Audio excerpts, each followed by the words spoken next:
Hey everyone, I'm Anush Thapa, a board member of Queen's World Film Festival, and we recently, let me get rid of my headphone because it's not making me look good. Okay, let me get rid of it.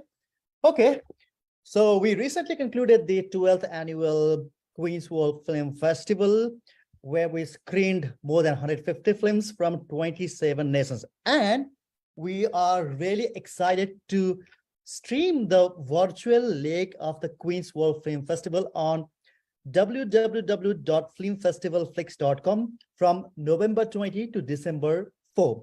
And this time we are streaming 122 films from 16 nations in 14 days on any device you have. So to talk more about the festival, I'm going to invite Keta Kato, Executive Director, and Don Kato, Artistic Director at Queen's World Film Festival. Okay, let's welcome them. Hello, guys. Oh, John and Keta, what's up? hi, Anush. How are you? I'm good, I'm good. So how exhausted you guys are after we concluded the 12th annual Queen's Film Festival last week? I don't think that there is a word invented for the exhaustion that we feel. Oh my God. It was so exciting. It was incredible. And it just went so well. There were so many people and it just was so exciting. Right. Now, Don, help me understand. We concluded the 12th annual film festival last week. What was the need behind the virtual leg of doing this film festival? Because I can understand when we were in the midst of pandemic, we had to do the virtual streaming. But why now? Why now? Well, we thought that with the film festival, the way it was played, that there are many people and a lot of really great films that need to be seen.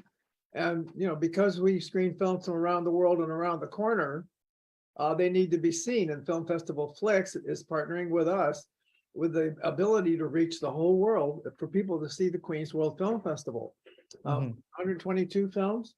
That we're doing 122 from 16 nations on the virtual festival. We have alumni in over 90 nations from around the world. Wow. And it's just such an honor to connect them to this year's alumni and for everybody to really see what they've seen. I know tomorrow night you're talking to two of the filmmakers from Nepal, and that's a huge audience there that they weren't able to come. And so this is a great way to connect them with their audiences as well.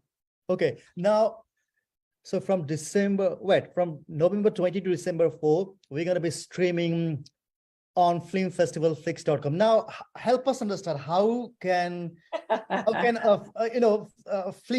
movie buffs watch those movies on filmfestivalflix.com? How do they do that? It's really easy. You go to filmfestivalflix.com, create an account, and then when you look at on the homepage, it says festivals that are streaming, and you'll see our big blue icon there, and you'll see us, and you'll click on it, and then you'll scroll down, and there's 11 carousels, and each carousel has essentially a block of films.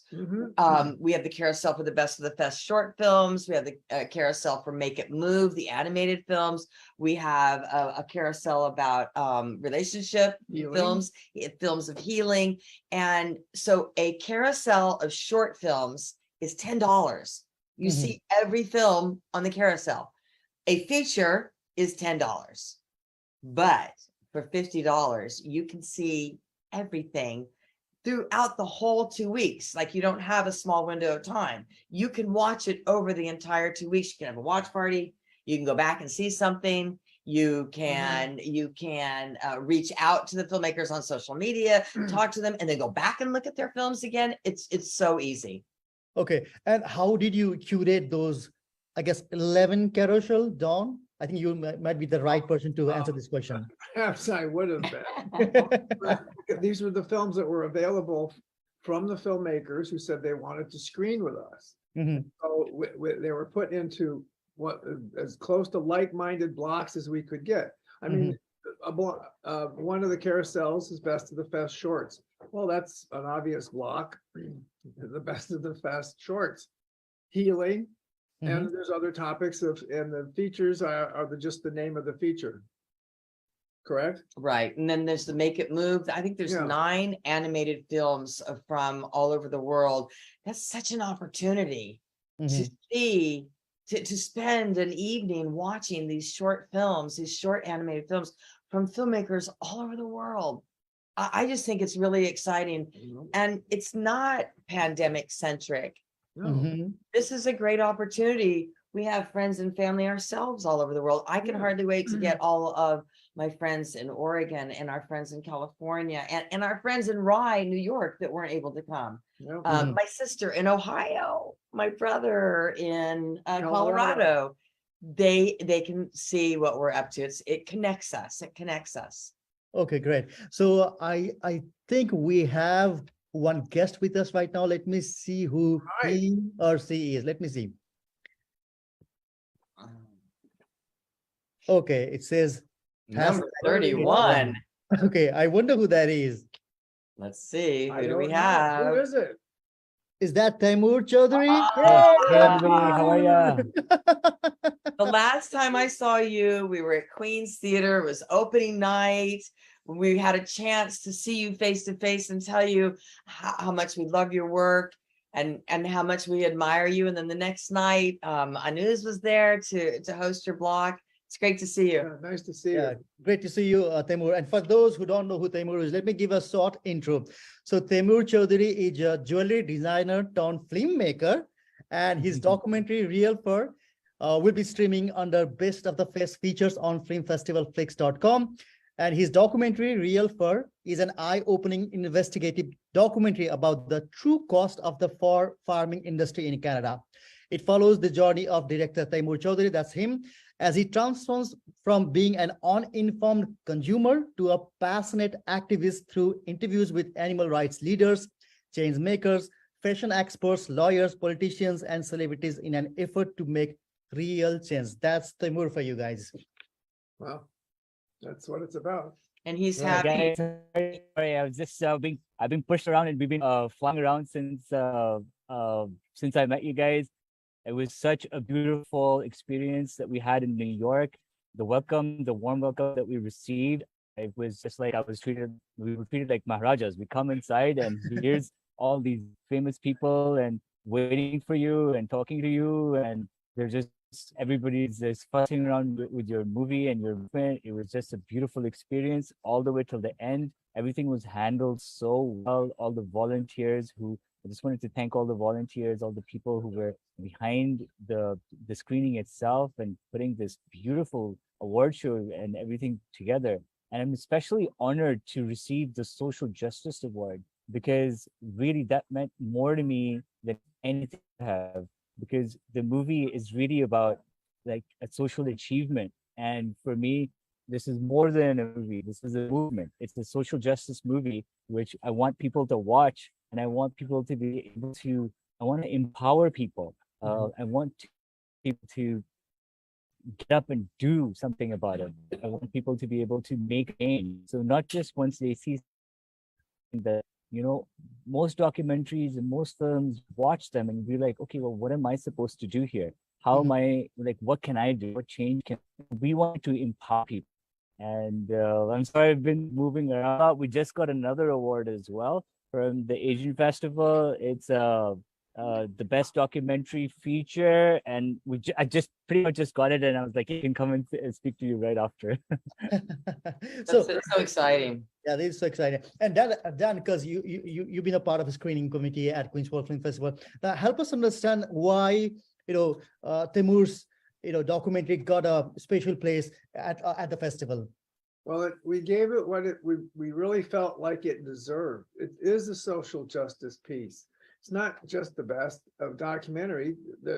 This hopefully will give him and the film a boost for what he intends to do with this, because it is something that you need to take action on. If someone gives you, well, I win best, whatever. Well, what do I do? What does that tell me? Well, it's a great film. Okay.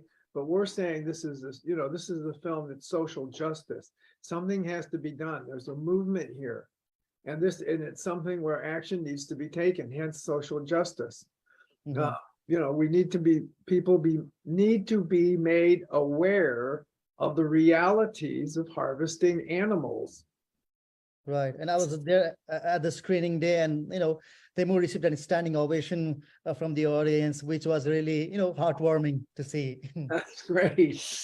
It's an important document Yeah. that will live forever. And it is a movement. And I'm excited for you to tell us and to share with our news the action that you wish people to take. And we're here to help you do that. It's unflinching. Mhm. You make us look, and you don't let us look away. And so it's a little tough. Mhm. Right. Right. Yeah. So talking about the movement, I think Taimoor would be the best to answer this, because he's been a champion on this movement on banning for farming, especially all around the globe actually. And right now, there's a bill introduced in banning for farming in Canada. Tell me more about it, and tell me how can people be part of this movement, Taimoor? Well, the example that I use was myself, because I'm this uninformed consumer, loves his dog and is walking his dog, but at the same time, I'm actually wearing this jacket as well, which is actually a dog around my neck, and I don't know it.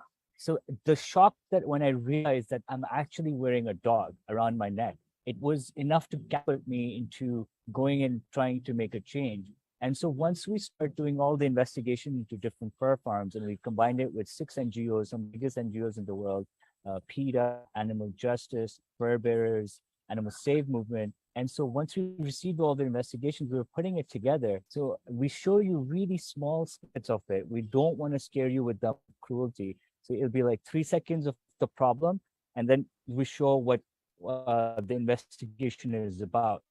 Once we show that, I thought to myself, this is about a 5-year piece. And it took 5 years to make this movie. And around year 3 was when I did all the investigations, and I did complete like about 40 minutes of the movie. And then I thought to myself, if I sent this off into the world right now, what's this going to do? I mean, it might win, go into a couple of festivals. Some people might see it, but what will it do? And then I thought to myself, why don't I go and start meeting lawyers and start meeting some members of parliament and see how we can actually change law. And so I went to Camille from Animal Justice. She introduced me to the member of parliament, Nathaniel Erickson Smith. And so we just, at that moment, decided that how about draft a bill together? And so first time in history, we drafted a federal bill in Canada, which stands to ban fur farms across Canada. And so I'll give you a little insider information behind the scenes, like how exciting it is. You have and so when we started drafting the bill, Nathaniel actually said to me, he was like, look, we have 3 other bills that are very important. One's about opioids, one's about other things. And at the end of the day, we have to see what will work. And his own bill, for animal cruelty, it didn't get past the second reading. But he said, you have to go out there and you have to get the support for this bill. So I can go and table it for you. But at the end of the day, if there's no support, it's going to not even make it to the second reading. So he said, what I'll promise you, I'll take it to the first reading. I'll go read it in Parliament. But after that, it's up to you and see how much support you can get. So what happens is, even when we were about to read the bill, there wasn't enough support. And Nathaniel called me up and he said, look, I don't think I can read it. I don't think it's going to even make it to the first reading with this amount. And then we had this big global campaign that is featured in the movie, in which 15 cities take part. And we had a global strike. We had a global protest outside all the Canadian embassies that we want to have a change in law. And then when everybody saw this and saw the amount of people coming out and supporting this, that's when Nathaniel said, yes, I can table this bill now. And then he went and read it in Parliament. And now the next steps is for us to campaign with this movie and reach enough people who can go on our website, Make Fur Farms History. If you go on that website, with the click of a button, you're able to find your MP and send him a letter saying that you want to support this bill, your local MP. So when enough of people have done that, the government has to act once they get this much response from the general population. Yeah, and that's when they have to act to do something about it. We actually just need one senator to take this bill and read this into parliament, and then there's a vote on it. And so the first time in history, there'll be a voting on banning fur farms. And in my thing, you have to always keep a lot of hope and inspiration.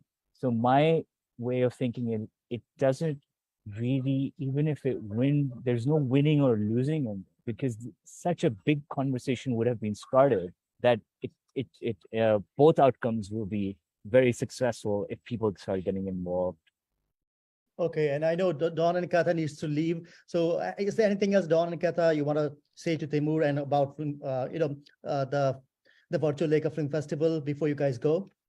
Well, we're just so honored that you shared your work with us and that you felt that we could partner with you to give you a platform. Yeah. Does it help when people from America go to your website and contact? I mean, can these people from all over the world do it, or is this just people from Canada that need to take that action? So this is a very interesting question. It's actually a global movement. It's because of the help that we received from the US, and so we're receiving from you too. This kind of exposure that we're getting from you, it's what is difficult in it. So you might not be able to, you can still send letters to the government saying that you're from the States and you're very concerned. So you can still do that. That's a different kind of thing where you can't do that. And when you see a lot of covering this, that's when Canada is going to look like and say, hey, we need to take action on this. This has become a global issue. Everybody wants us to ban fur farms. So if whichever city you're in, Europe, the States, wherever, sign a petition, the numbers just keep increasing, share it on your social media. And I'm so grateful for you, to Don and Katha, that you guys, your kind words and your generosity and the help that you're getting to get us to a platform that people can recognize. We really appreciate that. Our entire team does, and all the animals do as well. Yeah. Well, it's a small part. You've done the heavy lifting, and we're just kind of fresh horses on your ride, right? So we're on the ride with you. And Anush, thank you so much. Thank you. This is a board member. We've got a great and engaged board, and Anush is just, he puts his money and his life and his time right on the line for everything. So this is great. Thank you, Anush, for doing this tonight. Much. Thank you, Don. Thank you, Katha. Good night. Thank you. Good Okay, night. now it's only you and me, Taimoor. Right. So for those who haven't watched, Taimoor's documentary, you guys have to go to filmfestivalflex.com and then watch it. But for the meantime, in the meantime, they can watch a trailer. So how about we go for a trailer? Sure. Yeah. Love to. One thing that is a little bit troubling, the new documentary called Real Fun. Hopefully not damning, but maybe. I thought Canadians looked very friendly towards animals, but the kind of cruelty that was just behind all of this fashion, how did that happen? 100 million animals are killed each year globally for fur. We've got some underground people that are going to be monitoring it. Big farmers will purposely hire people with addiction problems. Consumers, if they knew the truth, would never say that's a humane way to kill animals, not in a million years. Okay, I am recording right now. Canada is one of the only modern countries that doesn't have animal welfare legislation. Fur has no future in fashion. When we buy something, means an animal suffers or does. The Fox experience did me in. In fact, I went back to my hotel and I'll be honest, I wept. One of the COVID-19 stories, outbreak at a mink farm. The UN says 75% of emerging infectious diseases are zoonotic diseases. Closer proximity to animals elevates risks. All this effort and progress is being made to fight COVID, and yet no one is doing anything about these fur farms. I've been charged with break and enter at several of these farms. Bill 156, it's a law to hide the cruelty that happens behind the closed doors of fur farms. These criminal charges, they want to financially destroy me. We're not going to stand by idly when companies infringe on people's charter rights and attempt to stifle those who would speak up on behalf of animals. There's absolutely no traditional dimension to this industry. The owner doesn't like to euthanize them. He likes to let them die on their own. In other words, suffer to death.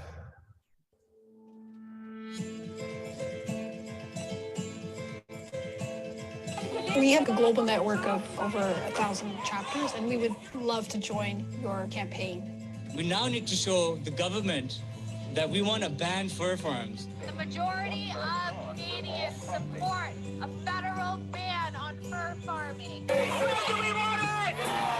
us, it was really exciting that an MP was willing to propose a bill that would end fur farming in Canada. We need every Canadian to step up and use their voice and demand action from parliamentarians of all parties. Fur is a relic of a cruel and uninformed age. We need to hit them in the pocketbook, and we need to hit them politically to get the laws changed.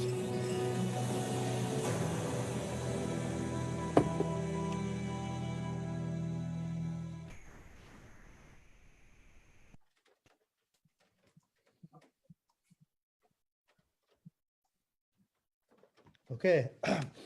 Trailer was so powerful, and I watched the movie, and the movie is really powerful too. Thank you. So it took you 5 years to make this documentary. Help us understand why it took you so long. So, so the documentary is about the best way to put it is that be the change you feel you want to see in this world. I think Gandhi said that. And so you first have to bring that inner change within yourself. Right. So when I realized that there was such a big problem, I thought that the only way you can make a difference is through cinema. And so I went back to school, learned how to make documentaries, and did this as a school project. So it started as a 5-minute school project. And then after that, I then started pursuing and investigating and going and meeting everything. So I had to start from below zero. Right. And understand how everything works. And then I started being like, okay, so what's the story behind this? What's the best way to bring this in front of everyone? I mean, if I just expose the cruelty, people are just gonna, not watch it, and it'll just be people who care about the project watching. And so that's why it took so long. It was a investigative piece for about 5 years. We went and investigated Canada Goose and other companies. Right. And saw where they were bringing their source from. So it was a verite style documentary with just a story inside my head. And I had a vision of what I wanted. And so I just kept visualizing and just kept pursuing and just kept recording and just kept doing interviews and kept doing them. And did that for 5-6 years and got like an arsenal of thousands of hours of footage with so many interviews and so many characters. And then I went to a writer, and I had Jillian working with me since the beginning, but she was like, I don't know what you're doing. And me and her used to have fights. She's like, what's going on? You have to film it and then show it to me. And then so I would go and find that footage and then show it to her, and then she would write it. Right. And even after the script was written, after everything was done, we had to go through 2 editors because we couldn't find the story.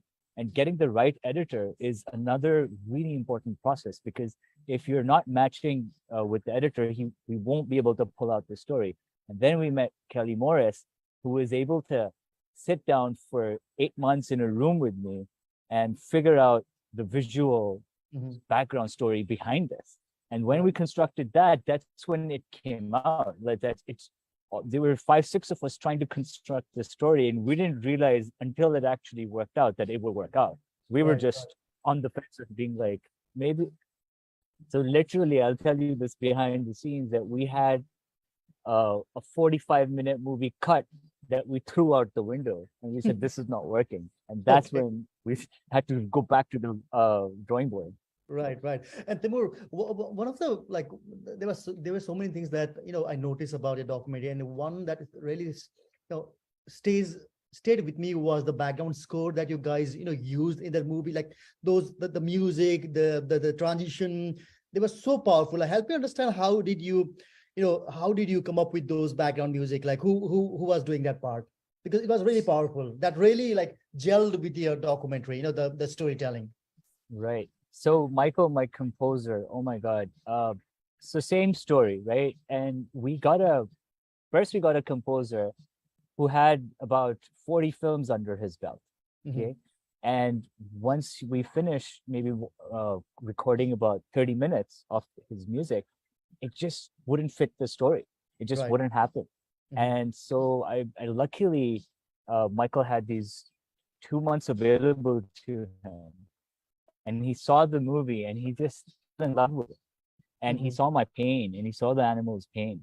And so we spent the next couple of months recording it bit by bit by bit. Every piece that you see has been done 3-4 times. Every piece of music is real. So once we did the movie in the studio, we then went and got real artists who did live cello music, live violin music for the entire movie. So I would give advice to everyone that synthesized music just doesn't cut it.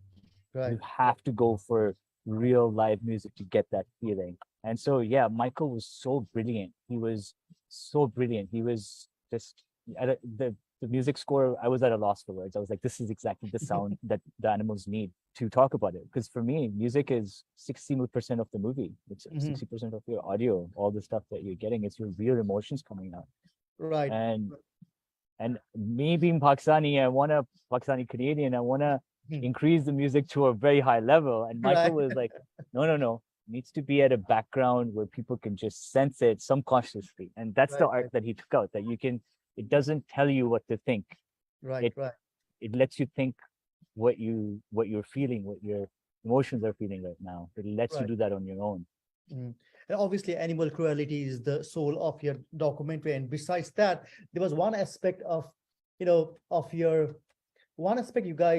touched in the documentary, which was the family dynamics. Like, can you?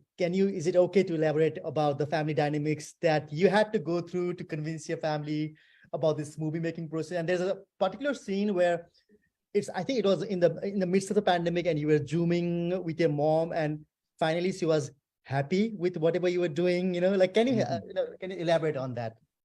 Because that was really emotional. So I'll take you. Yeah. So I'll take you a little bit of the reasoning why we actually did that. So what we wanted to do was, if you've read Joseph Campbell, we wanted to base it on the hero's paradigm. So the protagonist is our hero, and we have to touch these certain parts in the hero's journey that everybody has.